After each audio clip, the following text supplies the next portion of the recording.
Zo, zonnige dag vandaag. We gaan eens even aan de slag. Probleempje met de GSI, dat de motor veel te hoog loopt stationair. Nou, we denken, ik heb hem uit laten lezen vorige week. Foutcode op de stationair regelaar. Dus we gaan eens even kijken of dat het is. Ik heb van de week al een nieuwe stationair regelaar besteld. Die is binnen. En we gaan maar eens even aan de slag. Dus eerst de GSI maar eens eventjes met zijn neus deze kant op zetten.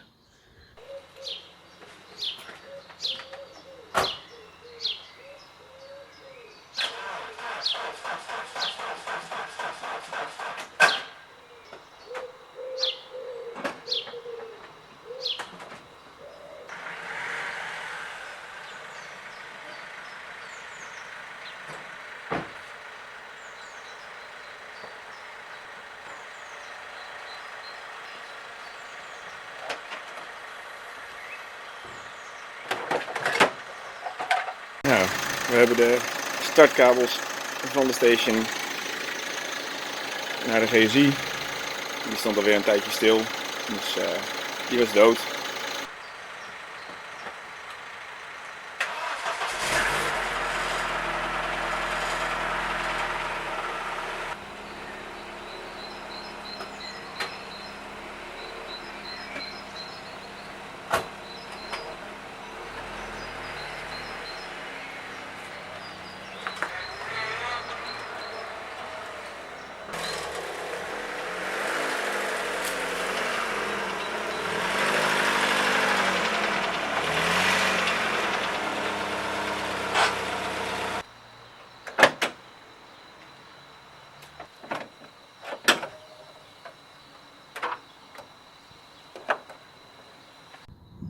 Zo, dan gaan we hem nu eerst maar eens even aan de lader zetten. Dan kan die, terwijl we bezig zijn, ook mooi even opladen.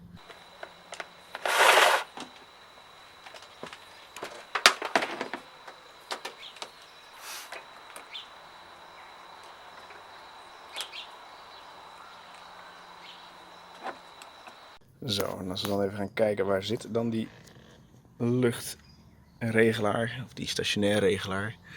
Dan moeten we helemaal hieronder zijn. En ik weet niet of we hem in beeld kunnen krijgen. Oh ja, daar zit hij. Dus dat wordt nogal eventjes een beetje Hannessen.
Nou, zoals jullie hier kunnen zien van de onderkant, kun je er wel redelijk bij.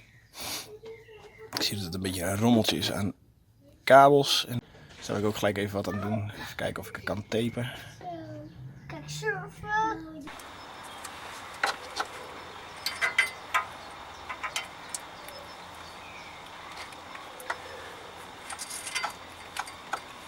Ik heb ze natuurlijk eerst even goed ontvet.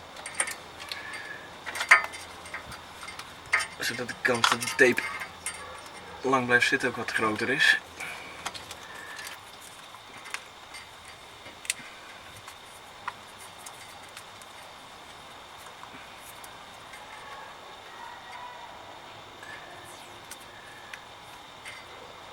Zo, dat is het eerste.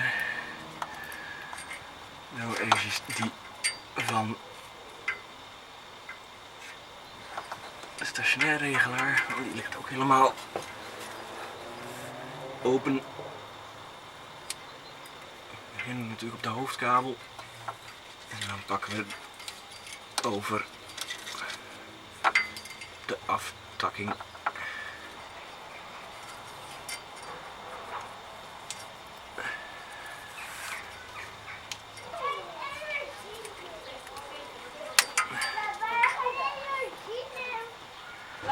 De kabel van de lambda sensor die We hebben overal gezocht, papa. ook beschadigd is.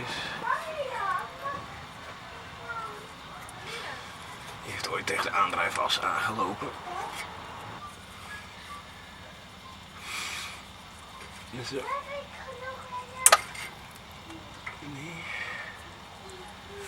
Zo, dan hebben we alles weer netjes ingepakt. De bedrading is het weer goed geïsoleerd. Dus dan gaan we nu de draden weer aansluiten en ook de stationaire regelaar weer installeren. En dan kijken of een en ander nu goed loopt. Nieuwe, die hebben we van de week besteld. Origineel Bosch. Ik kan je zeggen, dat was niet goedkoop. Het is ja, €185 moest ik er toch wel voor neerleggen. Maar goed, dan heb je ook wat. Namelijk dezelfde als die er oorspronkelijk op zat. Nou, de oude is niet zo heel erg vervuild lijkt het. Dus het zal hem toch echt ergens in de elektronica of in elektrische circuit zitten. En nou, we gaan eens even kijken wat het helpt als we deze erop gaan zetten. Nou, we hebben de oude eraf. Je kunt zien dat hij op zich niet heel erg vervuild lijkt. We gaan zo de andere kant er ook nog even afhalen. Er zit wel wat olie in. Nou, dat zou op zich natuurlijk niet moeten. Ik weet ook niet in hoeverre dat invloed heeft. Zo, nou dan gaan we de LFR weer hier onderdoor wurmen.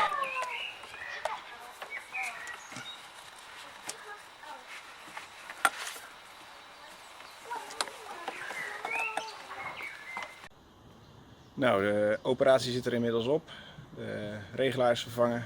Tegelijkertijd ook even wat andere dingen gedaan. Bumperlip er maar weer eens opgezet. En de onderkant een paar roestplekken nog eventjes wat behandeld. En wat bodemshoots eronder. Ja, eens kijken wat hij nu gaat doen. Of hij nu wil lopen zoals dat hij moet lopen. Nou, laten we maar eens even starten.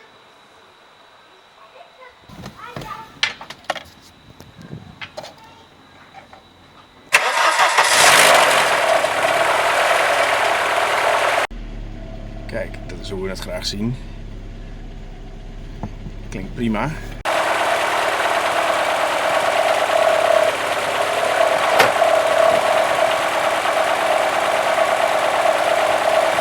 Als een zonnetje zou ik zelfs zeggen.